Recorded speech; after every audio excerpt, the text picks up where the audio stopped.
an informative presentation.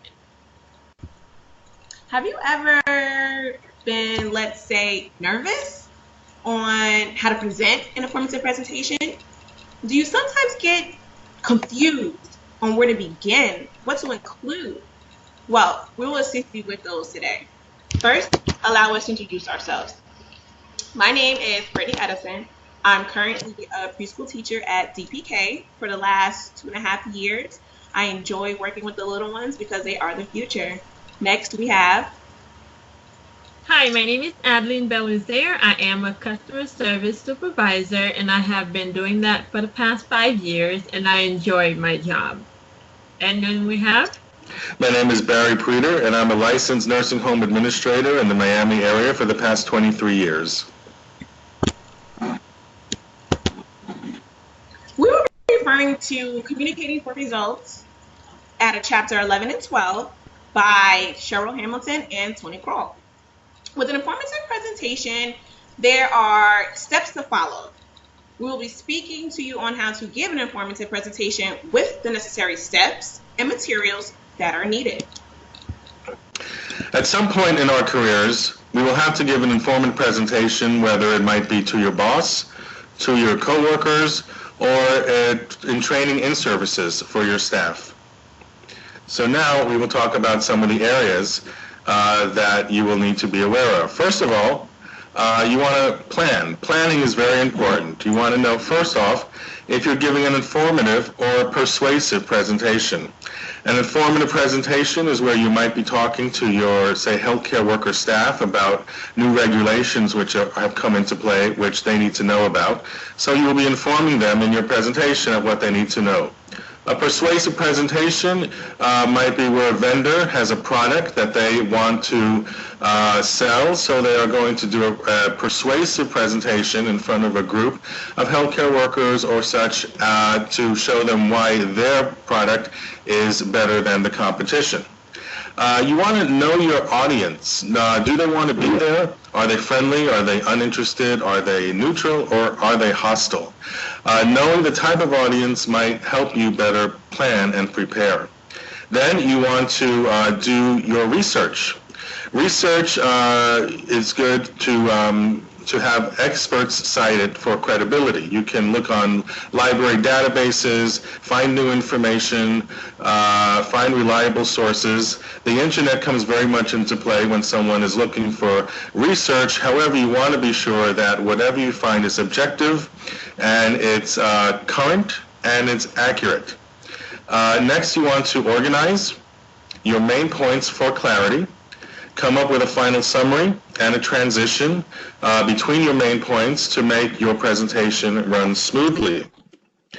Then the most important thing regarding planning, organizing, is to make the delivery.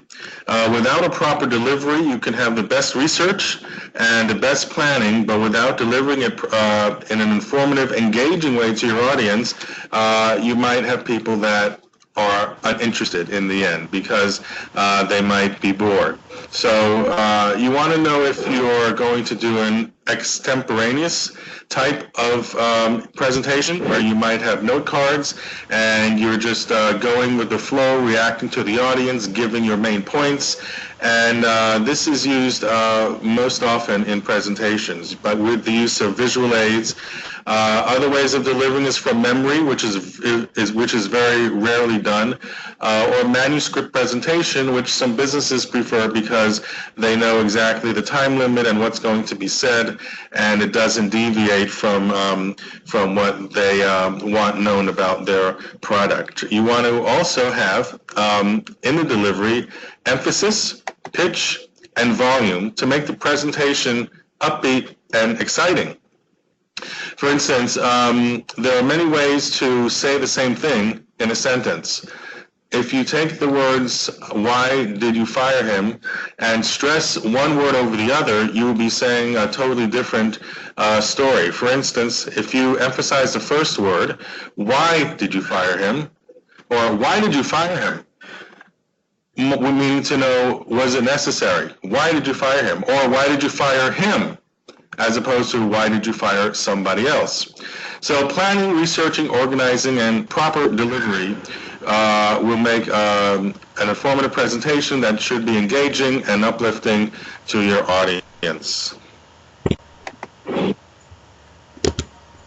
Next, we'll move on to the section of materials, which is the key to understanding what is supported. Supporting materials are informative and for the foundation of our ideas. There are categories for verbal support. Verbal support is mainly used mostly by business and speaker professionals. Our first one is explanation. It's specific, brief, it provides clarification, not proof, describes between two things or how to operate. For instance, you can describe nonverbal cultural differences between Japanese and Americans for an explanation. Next, we have examples. It's brief, no detail, factual. Then we have comparisons. With comparisons, there are two types for comparisons. We have literal, which shows similarities or differences within the same category, such as two advertising companies, where we can use Wendy's never frozen and McDonald's most likely frozen. And we have figurative, two or more from different categories. For instance, like sales competitive drive to the drive of a hungry bear. Next, we will have an expert opinion. For expert opinion, it gives the ideas of an expert in the field. So you want to make sure you have supporting material for that when you're presenting the presentation. For instance, quoted directly from the speaker, Stephen King. The audience are likely to remember 3 things from your presentation. And then we will have illustration. Illustrations, it paints the picture for you. And for that, we have 2 types as well. We have factual, where you're talking about an event, something that has happened. For instance, I can paint the picture of from September 9th, Hurricane Irma swept through Sunrise and a few houses have been destroyed. That is painting the picture for an illustration. Next section for the illustration, we have hypothetical. It could exist. Imagine if that's what you would start with. For instance, what would we do if pigs could fly? That would be our illustrations. Statistics. Statistics you'd want to use to provide the numbers, rounding, and when it comes to rounding, you want to make sure you're not saying some long number of 24,796. Just round it easily to 25,000. For instance, from statistics brings 74% of people suffer from anxiety of speech. Simply rounding. Now we move on to our verbal support. We now need the presentation to come together with visuals. Because if you're like me, I like to visually see what exactly is going on. So it's important to have the correct visuals when you have a presentation.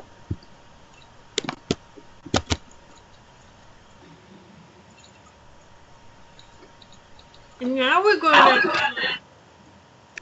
to talk about the visual supporting material. Basically, visual supporting materials are anything to back up an entire claims in the presentation to make the presentation more memorable and effective for the audience. And some of the things that are included in visual supporting materials are content benefits, audience attention, and design of aids. And now we're going to talk about some of these things that are included in visual supporting materials. What are content benefits? Content benefits is basically things that could help improve memory. Like, for example, improving memory could be people can learn, they basically learn better when you have like a picture sitting next to a word when you're doing a presentation. And it also, another benefit is it also speed comprehension. By It's basically helping us understand the complex and the technical information a little bit quicker than we probably would have. And then it also adds speaker credibility for the presenter. All right, so we have like some different types of visual supporting materials that could catch audience attention, and that includes video and audio, object, model and handout, electronics and multimedia, whiteboard and marker boards. Visual and audio, it can definitely add like interest to the presentation, and you can find them anywhere, like in the internet when you're doing a presentation. You can find things like video clips, podcasts, music clips, and they are all available on the internet for presentation use. Things like object models and handouts. Um, Object model and handout also can be things that give the audience a closer view at what you are talking about. And also, these things keep audience from being distracted when someone is giving a presentation. It keeps them focused on the presenter itself.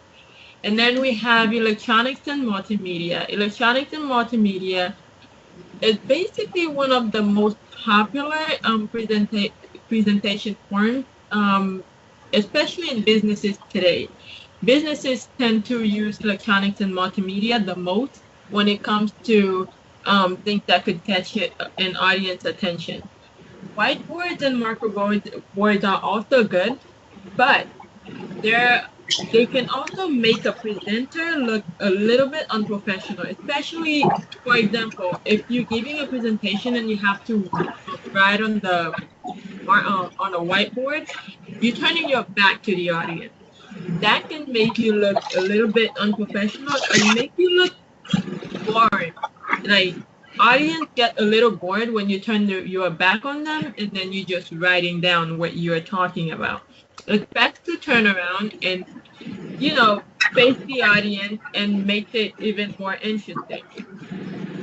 Best way to write on a whiteboard is basically to stand to the side, and then as you write, the audience is seeing what you are writing, and then you're also explaining what you are talking about. It keeps it interesting for the audience. When you're doing a visual aid, you have to make sure that when you are having at least 4 to 6 lines of text, so your PowerPoint won't be too crowded. You don't want it to look too crowded with so many words in it. So the 4 to 6 line of text is basically one of the best way to do it. And you also have to make sure you add color.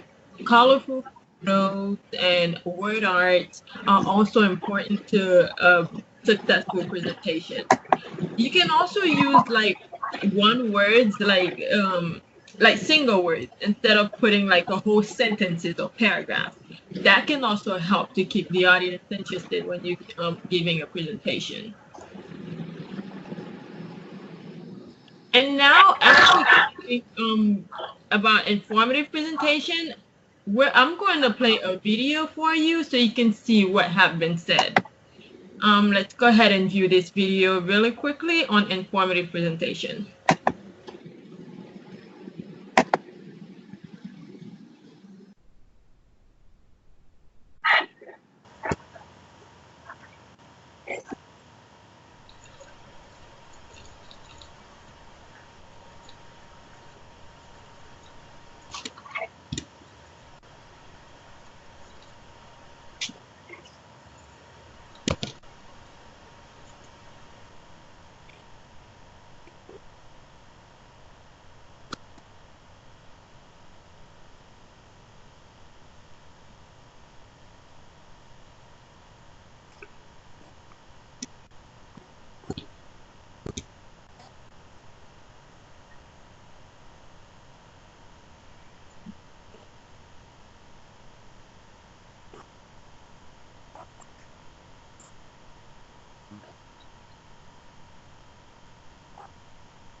Okay.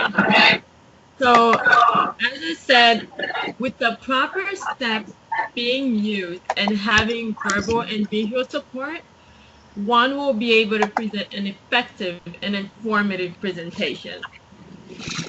And remember to summarize our points that we've been talking about. In order to give an informative presentation, you must plan, organize, do your research, not only by the internet, but through other databases. Make sure your research is accurate. Use lots of visual aids with fun designs and supporting materials. By following the correct steps, you'll be able to become a speaker that engages the audience rather than seeing audience members, let's say, nodding off. So which type of speaker would you like to be?